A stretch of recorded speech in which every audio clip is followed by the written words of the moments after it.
10 million people. But I want these people to know that the NHS is open, and as Health Secretary, I want them to come forward for the care they need.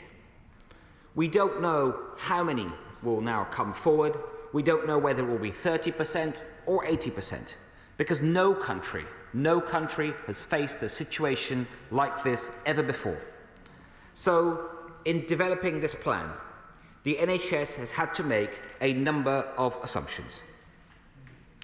Even if half of these people come forward, this is going to place huge demand on the NHS, and we are pulling out all the stops so that the NHS is there for them when they do. We have already announced that we're back in the NHS with an extra £2 billion of funding for elective recovery this year and £8 billion on top of that over the next 3 years. In addition, we are putting almost an additional £6 billion towards capital investment for new beds, equipment and technology. And today, we're announcing the next steps. It shows how we will help this country's health and care system to recover from the disruption of the pandemic, but also how we will make reforms that are so important for the long term. It will allow the NHS to perform at least 9 million extra tests and checks and procedures by 2025, and around 30% more elective activity each year in 3 years' time than it was doing before the pandemic. This bold and radical vision has been developed with expert input from clinical leaders and patient groups. It won't just reset the NHS to where it was before COVID, but build on what we have learned over the past 2 years to transform elective services and make sure that they are fit for the future. Mr. Speaker, this plan focuses on 4 key areas. The first is, how will we increase capacity? On top of enormous levels of investment, we are doing everything in our power to make sure that we have even more clinicians on the front line. We now have more doctors and nurses working in the NHS than ever before. We have a record number of students at medical school and a record number of students applying to train as nurses. The plan sets out what more we will be doing, including more healthcare support workers and the recruitment and deployment of NHS reservists. We will also be making greater use of the independent sector, which formed an important part of our contingency plans for COVID-19, so we can help patients to access the services they need because of this high demand. Second, Mr. Speaker, as we look at the backlog, we will not just strive to get numbers down, but also to prioritise by clinical need and to reduce the very longest waiting lists. Assuming half of the missing demand from the pandemic returns over the next 3 years, the NHS expect the waiting list to be reducing by March 2024. Addressing long waits is critical to the recovery of elective care, and we will be actively offering longer waiting patients greater choice about their care to help bring these numbers down. The plan sets the ambition of eliminating waits of longer than a year, waits in elective care, by March 2025. Within this, no one will wait longer than 2 years by July this year, and the NHS aims to eliminate the waits of over 18 months by April 2023 and over 65 weeks by March 2024, which equates to 99% of patients waiting less than 1 year. Mr. Speaker, I've heard the concerns that some people have rightly raised, including many honourable members, about the impact of the pandemic on cancer care. On Friday, World Cancer Day, I launched a call for evidence that will drive a new 10-year cancer plan for England, a vision of how we can lead the world in cancer care, and this elective plan too places a big focus on restoring cancer services. The NHS has done sterling work to prioritise cancer treatment throughout the pandemic, and we have consistently seen record levels of referrals since March 2021. But waiting times have gone up, and fewer people came forward with cancer symptoms during the pandemic. The plan shows how we will intensify our campaigns to encourage more people to come forward, focusing on areas where referrals have been the slowest to recover, like lung cancer and prostate cancer. It also sets out some stretching ambitions for how we will recover and improve performance for cancer care. Returning the number of people waiting more than 62 days from an urgent referral back to the pre-pandemic levels by March 2023, and ensuring that 75% of patients who have been urgently referred by their GP for suspected cancer are diagnosed or have cancer ruled out within 28 days by March 2024. I'm determined that we tackle the disparities that exist in this backlog, just as I have been determined to tackle disparities of any kind across this country. Analysis from the King's Fund shows that on average, you are almost twice as more likely to experience the wait over a year if you live in a deprived area. And as part of our recovery work, we're tasking the NHS with analysing their waiting list data according to factors like age and deprivation, ethnicity, to help drive detailed plans to tackle these disparities. Third, Mr. Speaker, this new chapter for the NHS provides an opportunity to radically rethink and redesign how services are delivered, to bust the backlog and deliver more flexible, personalised care for patients. The pandemic has shown beyond doubt the importance of diagnostics. But although over 96% of people needing a diagnostic test received it within 6 weeks prior to the pandemic, the latest data shows that that number has fallen to 75%. Our aim is that we will get back to 95% by March 2025. And a major part of this will be expanding the use of community diagnostic centres, which have already had a huge impact. These are one-stop shops for checks and scans and tests that will help people get a quicker diagnosis and therefore the treatment that they need much earlier on. 69 community diagnostic centres are already up and running, and the plan shows our intention to have at least 100 in the communities, in local communities and in high streets over the next 3 years. We will also keep expanding the use of surgical hubs that will be dedicated to carrying out planned elective surgeries. They will allow us to do more surgeries in a single day than in typical outpatient settings, so we can fast-track operations and make sure patients are more likely to go home on the same day. We have already been piloting these hubs, and we will now be rolling these out right across the country.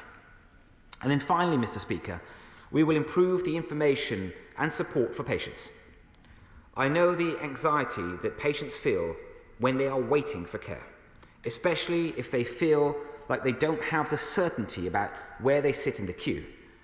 And I'm determined to make sure that as we enter this next phase, we will be open and transparent with patients. We will be launching a new online platform called My Planned Care, which will go live this month, offering patients and their carers tailored information ahead of their planned surgery. They will be able to see waiting times for their provider so that they can better understand their expected wait. A third of on-the-day cancellations are due to people not being clinically ready for treatment, and this new platform will be able to link patients to the most appropriate personalised support ahead of their surgery.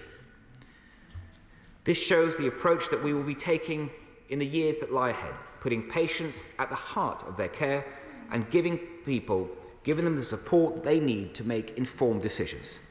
We will also put in place a payment system that incentivises strong performance and delivers value for money for the public. Mr. Speaker, just as we came together to fight this virus, now we must come together on a new national mission to fight what the virus has brought with it. It will mean waiting lists falling by March 2024, strong action to reduce long waiting times, and stretching targets for early diagnosis for cancer care. This vital document shows how we will recover, but not just recover, but also reform and make sure that the NHS is there for all of us, no matter what lies ahead. A commendous statement to the House. Now come to the Shadow Secretary of State. Thank you, Mr. Speaker, and I thank the Secretary of State for advance sight of his statement, but it falls seriously short of the scale of the challenge facing the NHS and the misery that is affecting millions of people stuck on record-high NHS waiting lists. We've been waiting some time for his plan to tackle NHS waiting times. We were told it would arrive before Christmas. We were told it would arrive yesterday. And it's not clear from his statement today that the delay was worth the wait. There's no plan to tackle the workforce crisis, no plan to deal with delayed discharges, and no hope of eliminating waits of more than a year before the general election in 2024. I wonder if they'll be putting that on their election leaflets, Mr. Speaker. The only big new idea seems to be a website that tells people they're waiting a long time, as if they didn't already know. I wonder if the Secretary of State can confirm whether the plan itself contains two other measures that have been floated in the press, one being the cancellation of patients' follow-up appointments, whether they need them or not, and the other being an offer that people can seize the opportunity to travel hundreds of miles around the country if they can find a hospital in England that doesn't already have a waiting list crisis of its own. What we did hear was a series of re-announcements, including some perfectly sensible proposals for community diagnostic and surgical hubs. We welcome those, but the Secretary of State cannot pretend that they meet the scale of the challenge. He did reaffirm the Prime Minister's commitments on cancer, announced only yesterday. He announced a new target that no one would wait more than 2 months for cancer diagnosis. But there is already a target for the vast majority of cancer patients to be treated within 2 months of referral. So can the Health Secretary tell us which target he's aiming to meet? The target that hasn't been hit since 2015, or the target announced yesterday, which seems to lower standards for patients because they consistently fail to meet them? The Prime Minister also announced that 3 out of 4 patients should receive a cancer diagnosis within 28 days. But this is an existing target that was introduced in April and has never been met. And nothing the Secretary of State announced today gives me any confidence that it will be in the future. Indeed, with 500,000 patients with suspected cancer not being seen in time, it seems the Secretary of State declared a war on cancer after more than a decade of disarming the NHS, and now he's sending them into battle empty-handed. Indeed, it's hard to believe that this is the announcement that the Secretary of State wanted to make. One government official briefed Robert Peston that the plan was being blocked by the Chancellor, who is, and I quote, reluctant to rescue the Prime Minister. Putting to one side the appalling spectacle of the Tory leadership crisis impacting on life and death decision-making in government, it seems from the statement that the Chancellor has won the day. What other explanation can there be for a plan to recover the NHS and bring down waiting lists that doesn't contain a workforce plan? The single biggest challenge facing the NHS is the workforce challenge. There are 93,000 staffing vacancies in the NHS today. It is understaffed, overworked, and if he's not careful, he will lose more people than he is able to recruit. This isn't a new development, and it shouldn't be news to him. In April, the NHS called for a national workforce plan. Polling from the Health Foundation found that the public want more staff with fewer workload pressures. And the Secretary of State himself told the Health Select Committee in November that his plan would include a strategy for the workforce crisis. So we know the NHS want a workforce plan, the public want a workforce plan, he promised a workforce plan, so where is it? There isn't even a budget for Health Education England, let alone a serious plan to recruit and retain the workforce we need. Instead, he's proposing new NHS reservists. Who are they?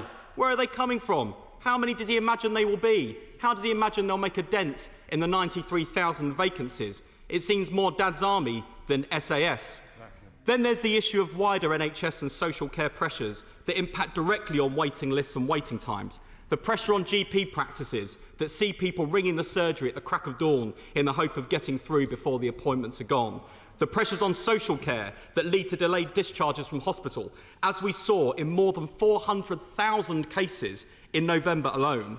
The missed opportunities and the wasted money that comes from a failure to invest in community services that leads to people turning up at A&E at greater cost to patient health and greater cost to the taxpayer. Mr. Speaker, this plan falls well short of the challenge facing our country. 6 million people are waiting for care. Cancer care is in crisis, with 500,000 patients with suspected cancer not seen in time. Heart and stroke victims are waiting over 2 hours for an ambulance when every minute matters. And it's clear from what the Secretary of State said today what his colleague, the Minister, said yesterday, no doubt what will be heard repeated in the Tory scripts in the days and weeks to come, that the Conservatives are hoping to blame the state of NHS waiting lists on the pandemic, the COVID waiting lists, they called them. But this isn't a COVID backlog, it's a Tory backlog. After a decade of Tory mismanagement, the NHS had record waiting lists of 4.5 million before the pandemic, staff shortages of 100,000 before the pandemic, 17,000 fewer beds before the pandemic, and 112,000 vacancies in social care before the pandemic. So in conclusion, Mr Speaker, it's not just that they didn't fix the roof while the sun was shining, they dismantled the roof and removed the floorboards. And with the ceiling of their ambition that the Secretary of State outlined today, being to go back to where we were before the pandemic, it's now clear that the longer we give the Conservatives in office, the longer patients will wait. Mr Speaker, I have to say, I am surprised with the argument and the tone of the honourable gentleman. It's 2022, not 2024. You know, we've all come to expect the scaremongering that we've just heard from the Labour benches at election time, and it's happened in every election campaign since the war. But what I didn't expect is this scaremongering from the honourable gentleman on the plans to recover in the wake of a deadly pandemic. Mr Speaker, I have to say, quite frankly, I am astonished and I am disappointed that the honourable gentleman is willing to stand there and claim that there is no COVID backlog. I think that's what he just said. He just said there's no COVID backlog. He's well aware that this country has just gone through its biggest health challenge in history, and that he's well aware that there's been a national mission across the NHS to deal with that challenge and to recover from that. And as I said in this House just last week, and I paid tribute to the honourable gentleman then, but maybe I was a bit too early, that when the honourable gentleman actually stood up there and supported the nation's, rightly supported the vaccination programme because he understood just how important it was. But perhaps some of his backbenchers have now got to him, and instead of standing up for the British people, he's just thinking about his own leadership prospects in his own party. Perhaps that's what's actually going on. And Mr Speaker, you know, today, instead of doing the right thing, the honourable gentleman has, instead of doing the thing and backing the NHS, backing the hundreds of thousands of doctors and nurses and everyone working heroically across the NHS, he's decided to play party politics. He's just heard me a moment ago, Mr Speaker, talk about the 10 million people, Mr Speaker, 10 million people that the NHS estimates that stayed away from the NHS. That those people, they need reassurance. They need reassurance from across this House that the NHS is doing them. So I just say to the honourable gentleman, he should reconsider his approach to this and work together in the national interest. Luciella. Very much, Mr Speaker, and I welcome the statement, and I'm very grateful to the Secretary of State for setting out a COVID recovery plan to tackle the challenges that lie ahead, and every single member of this House should be supporting the Secretary of State in that endeavour. Can I ask the Secretary of State, however, how will he tackle the staffing crisis? Can I thank my honourable friend for her support? I mean, the first thing I'd just quickly say to my honourable friend is that over the last 2 years, the NHS has seen the number of clinicians rise by around 40,000 in 2 years. Just in the last year, we've got 10,000 more nurses, 5,000 more doctors, more people in medical school than ever before. So there's a huge amount of investment, record investment going in the workforce. And then also, just recently, I've asked the NHS to put together a long-term, 10-year plus workforce strategy, and I look forward to receiving it. Barbara Keeley. Thank you, Mr Speaker. The elective care backlog is not the only crisis facing the NHS. COVID has affected the care being delivered by mental health services, primary care, emergency care, community care and social care.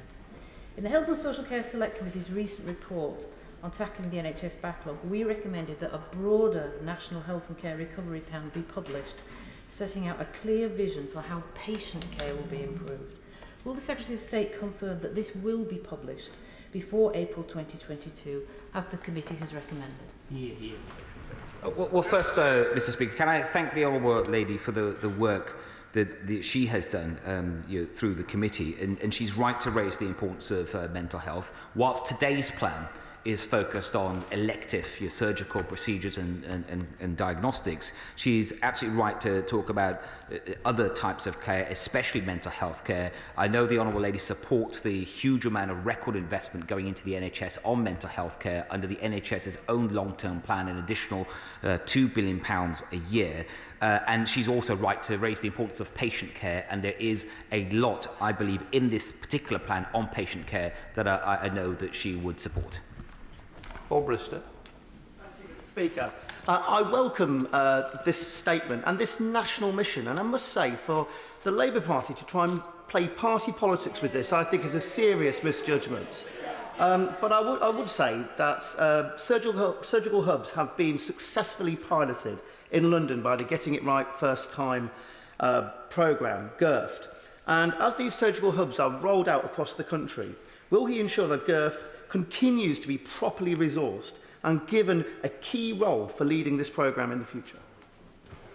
Yeah, absolutely, Mr. Speaker. I agree wholeheartedly with my honourable friend. And these surgical hubs, there's already 44 that are up and running across the country, including in London. In fact, one of those I went to see in London was at Moorfields, where they're getting through cataract operations quicker than ever before, seeing more people per day than ever before. And my honourable friend is absolutely right to talk about the importance of this, and the funding is there in this plan to see many more of them across the nation. Chris Brown. Thank you, Mr. Speaker. It seems to me that the key issue here is the workforce. It's about trying to make sure as many people don't leave the workforce now and don't leave it early and stay in. But it's also about recruiting enough people, sometimes into specialisms that aren't necessarily the sexiest ones, the ones that people are pushed to right at the beginning. For instance, pathology. You have no chance of getting diagnosis within the target that was set in 2018, and now we're hoping we might meet in 2024, unless we train more pathologists every single year. This year we will not train enough pathologists to meet the number that are leaving this year. So we're going backwards rather than forwards. How's he going to address that? I agree with the honourable gentleman about the importance of workforce. He's absolutely right to raise this, especially in the context of specialisms, and pathology is a really good example he's just shared with the House. That is why we are putting record amounts of investment into workforce and training. It is also one of the reasons to get a more joined-up plan within health that I've decided that HEE should be merged with the NHS so they can have more joined-up thinking and plan much better for the future, especially for these specialist areas. Dr. Andrew Morrison. I declare my interest as doctor. Will the Secretary of State look again at how we structure doctors' pay and remuneration? Because at the moment we are training lots and lots of doctors up, more and more, which is a great thing, but they're leaving typically in their mid to late 50s, thus losing a whole decade of productive medical time. That can't go on. And will he look again at how we do that to disincentivise the early retirement of medical professionals? My honourable friend speaks with great experience, and the short answer is yes. It's a really important issue he's just raised. We have fantastic doctors throughout the NHS. We also have more in training at medical schools than ever before. But what we should also be focusing on is retaining that talent throughout the NHS. And I can actually assure him that that work has already begun. Leslie Cooper. Thank you, Mr. Speaker. I'm shocked that some on those benches are trying to pat each other on the back, because right now my heart is breaking. For all those constituents have emailed me telling me that they are in fear and in pain, and what they have just heard is that that may continue for years to come. Now, the Secretary of State has talked about new tech and new hubs and new scanners, but without people to operate those, they may be of limited use. So where is the plan to fill the almost 100,000 NHS vacancies? Well, the Honourable Lady, like other Honourable members, is absolutely right to raise the importance of workforce. Of course, to deliver on this plan and so much more, we need to keep increasing the workforce and making sure all the skills that we need are there. Just last week, I believe the NHS published that it has got more doctors and nurses, clinicians than ever before in history. We've had 40,000 join the NHS since over the last 2 years, including many more doctors and nurses. And also, as I mentioned earlier, I have asked the NHS with HEE, which will now become part of the NHS, to come up with a long-term plan, and we will certainly be looking forward to that and investing in it. Shrubbedley. People of a certain age, of which unfortunately I'm one, are terrified because they think that if something goes wrong they may have to wait in pain for 2 years, and we can't wait till March 24 to join the back of a slightly shorter queue. And then we see our friends who have private health insurance, I'm not one, we can't afford it, and we see that they're seen within days. So may I suggest one policy which would be wildly popular with many of our own supporters, which every Conservative government did till 1997, that is to give tax relief to private health insurance. And before the... Well, why not look at every innovative solution which actually unleashes new money? And before the Secretary of State says that's for the Chancellor, we'll at least put it at the back of his mind, so when he's next talking to the Chancellor, he at least discusses it.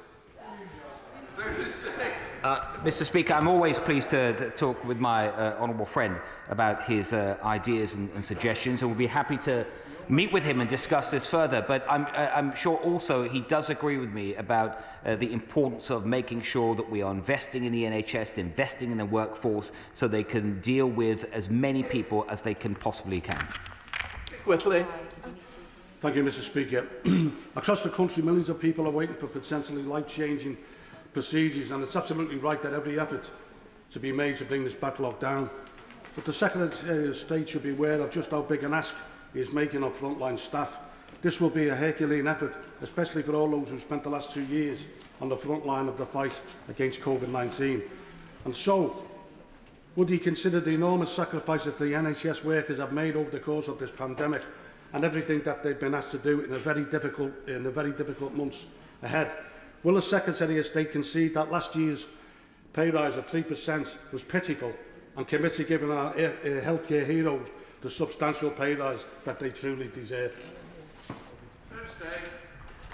Mr. Speaker, I agree with the honourable gentleman that everyone working in health and care, social care for that matter, they have been the heroes of this pandemic. And if we look at everything that they've delivered and gone through over the last 2 years, it's something that the whole nation will respect, and he's right to also point out that the expectation over the next few years in terms of delivering on this plan is very high, and workforce deserves maximum support, of course. When it comes to pay, I do think it is right that the government listens to the independent pay review bodies that will take into account a number of factors, and that's exactly what we did last year. Peter Bowe. Speaker, and I'm very grateful to the Secretary of State for coming to the House and announcing this first in the House. But would you agree with me that as other members have said, and particularly on the other opposite, that it's the workforce that we need to increase?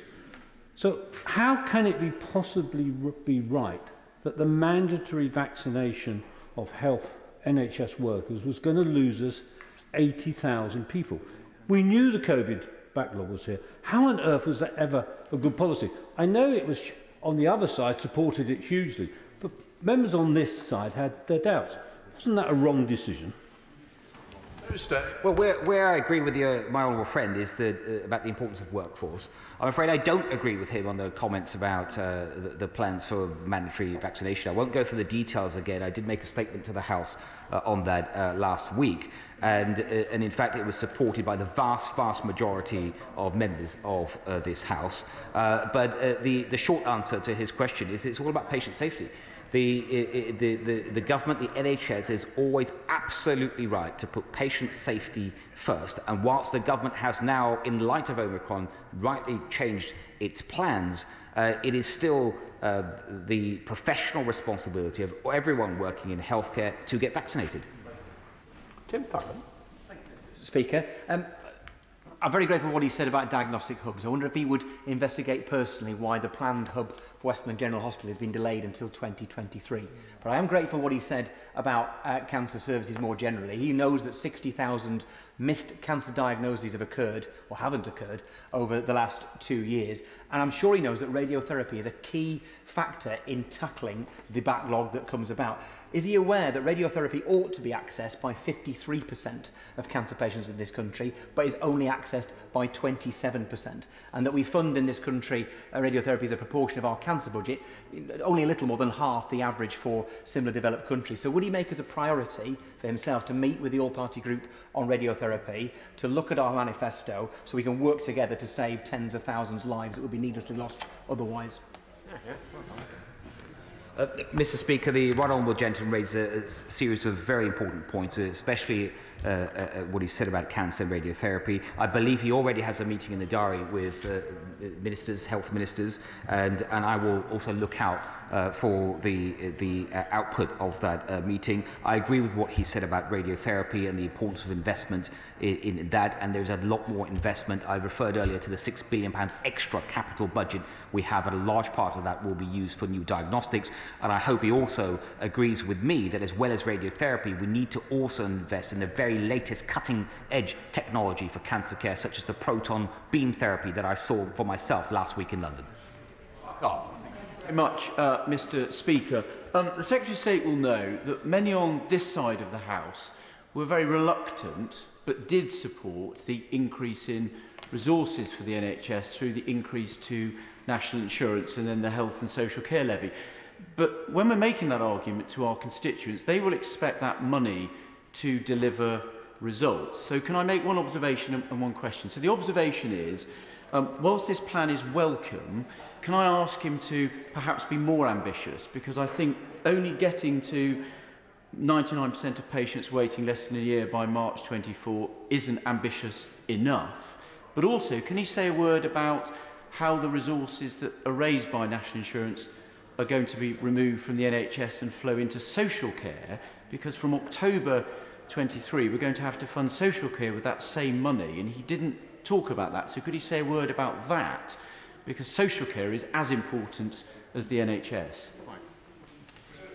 First, my right honourable friend is absolutely right about the importance of making sure that every penny spent on the NHS, or social care for that matter, is spent wisely and in the very best interests of taxpayers. I absolutely agree with my right honourable friend on that. And also that does have to translate into the ambition. And I obviously my right honourable friend, like other honourable members, would not have had the time yet to look at the plan. I'd be happy to discuss it with him if he wished to do so afterwards, but I hope he would agree with me that it is full of ambition, and indeed if the NHS can go much further than the targets I set out earlier, that is what we would all want to see. It does depend, as I said in my statement, on how many people come back to the NHS, and that is very hard to estimate, but I do want as many people as possible to come back. And finally, he's right to raise the importance of social care and the need for much better integration between healthcare and social care, and we will be setting out more detailed plans on just that very shortly. Mr. Speaker, as a clinician, I'm quite astounded by what the Secretary of State has brought forward today. He first of all talks about health inequality and then puts forward a solution which will exclude people who experience the greatest health inequality, because they also experience digital inequality as well. But not only that, people on waiting lists, they have a lot of pain. They're only referred on to waiting lists because of the advancement of their condition. And therefore, they don't need a website. They need clinicians surrounding them to give them the physical and psychological support they need over the 2 or plus years that they will have to wait. Yeah. What plan has he got in place to ensure that they get the physical and psychological support they need over that time? Yeah. Well, the Honourable Lady, she's right, of course, to talk about the importance of health inequalities, and I hope when she's had time to look at the plan, she will see just how seriously the NHS and the government has taken that, and more broadly, I will have a lot more to say on tackling health inequalities shortly. But when it comes to digital access, of course, she's right. There need to be alternatives in place for those people who can't easily access digital, be it through a web platform or the NHS app, and there are are alternatives in place, but I hope she does agree with me that for those people who can use digital tools, that we should make that part of the offering. And this new My Planned Care service will be hugely important in providing more transparency than ever before, but also helping people to prepare for their surgical procedures. She may have heard me say earlier that 1/3 of on-the-day cancellations for surgical procedures happen because people were not prepared. Dr. Caroline Johnson. Thank you, Mr. Speaker. I would like to declare my interest as an NHS doctor, and also echo much of what's been said by colleagues across the House about the workforce challenges. COVID has, as the Secretary of State said, been a huge challenge for the NHS, and it's a testament to the workers in the NHS that cancer treatment was maintained at 94% of pre-pandemic levels throughout the pandemic, and 95% of people needing cancer treatment started that within a month. But I'm sure the Secretary of State would agree that 1 month is a very long time and a very frightening time to know that cancer is growing inside and that every day's delay could be the day that costs your life. So how does he intend to reduce this time, and what will be his target from diagnosis to treatment? Mr. Speaker, my honourable friend, again, I agree with her with what she said about the importance of workforce. She's right to raise the importance of cancer care, and also to note that it remained a huge priority, has remained a huge priority for the NHS despite all the pressures of the pandemic. In the plan that we're publishing today, there's a number of cancer targets that we have set out, and they are all, I believe, very ambitious with record amounts of investment. And once she's looked at the plan, I'd be happy to discuss it with her further, either on cancer or anything else. Jim Challen. Thank you, Mr. Speaker. Can I thank the Secretary of State for a very progressive and positive statement today and the way forward. With statistics showing that there are some 10 times more patients waiting 6 weeks or more for cancer diagnostic tests at the end of November 21 than there was in November 2019 in England, and similar statistics for the UK wide. What specifically is the Secretary of State doing to address the massive backlog for those life-saving tests? Thank you. Can I welcome the comments from the honourable gentleman? In terms of life-saving tests and scans, including whether for cancer or otherwise, there's a huge amount of new investment that's set out in this plan into diagnostics capacity. One of those investments, or one of the areas of investment, is in the new community diagnostic centres, some 69 already opened across England, and these are in more convenient places like shopping malls or car parks, or places that people can access much more easily and get the result more quickly.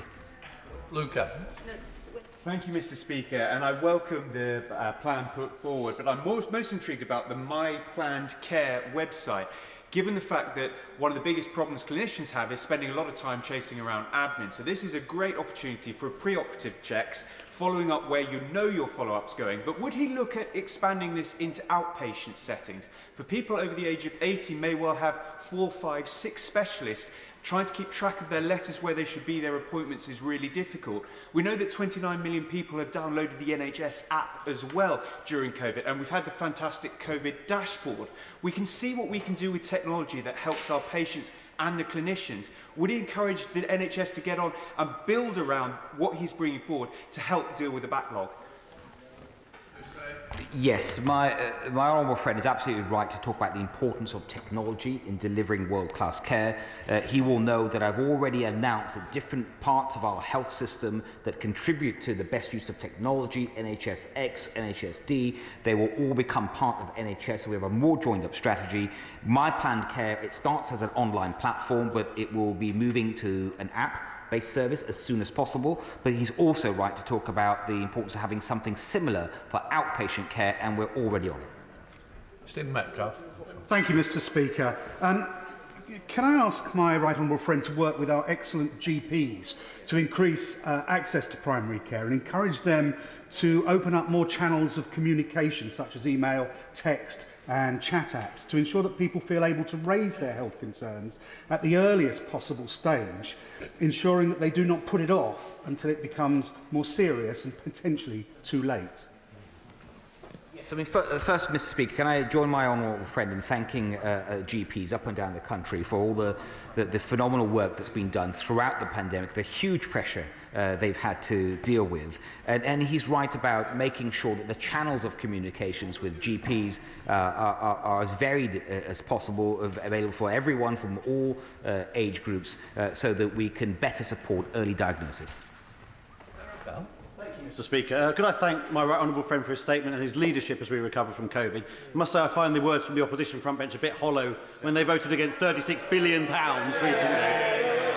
But could I also raise with him the matter of recovery in our emergency care? He will know, and too many people in Newcastle-under-Lyme have had to wait too long for ambulances recently. Could he or his ministers help bring together the West Midlands Ambulance Service, the Royal Stoke Hospital and the clinical commissioning groups to try and find a solution so we can get patients into hospital and back out again as quickly as possible? First of all, can I thank my honourable friend for reminding the House that the party opposite voted against additional investment in the NHS. They voted against that. And Mr. Speaker, his specific point around ambulance services, he's right to talk about the impact on urgent care, particularly ambulance services, especially during the recent Omicron wave. We invested an additional £55 billion in ambulance services over the winter. A lot more needs to be done to support urgent care, and some of the plans that we will be setting out shortly around the integration between healthcare and social care will certainly help to relieve many of those pressures. Kettering General Hospital performed heroics during the pandemic and is now gearing up with determination to increase its elective surgery capacity by 30%. But when it comes to elective capacity, will the Secretary of State take on board that in addition to clearing the COVID backlogs, areas like Kettering and North Northamptonshire are seeing a very steep rise in the local population, with tens of thousands of new houses being built and a very sharp rise in the next 5 years in the number of people who are aged 80 or over? And will he ensure that Kettering General Hospital gets all the resources that it needs? Well, first of all, can I join my honourable friend in thanking the staff at Kettering General Hospital for everything that they're doing, but especially over the last 2 years. Of course, those challenges remain. I understand, but my honourable friend, the Health Minister, is visiting Kettering General Hospital shortly, and I look forward to hearing from my honourable friend on that as well. But I can assure my honourable friend that when we look at funding and directional resources, it will certainly take account of not just the current population, but future forecast population too. Point of order, unleashed on. Thank you, Mr. Speaker. On the 17th of November 2021, the House approved a humble address motion compelling the Government to publish the minutes from or any notes of the meeting of April the 9th, 2020 between Lord Bethell, Owen Patterson and Randolph's representatives. Last week, my friend for Ashton-under-Lyne received an answer to a written parliamentary question which explained that the Department for Health and Social Care had previously released the minutes of the meeting, referring to an attached document containing some heavily redacted notes. But when that very same document was made public in response to a Freedom of Information request in January 2021, it was with the explicit caveat that they were draft notes and that official minutes were not taken and sent to attendees. Mr. Speaker, the Government appears to be arguing with itself, and not for the first time.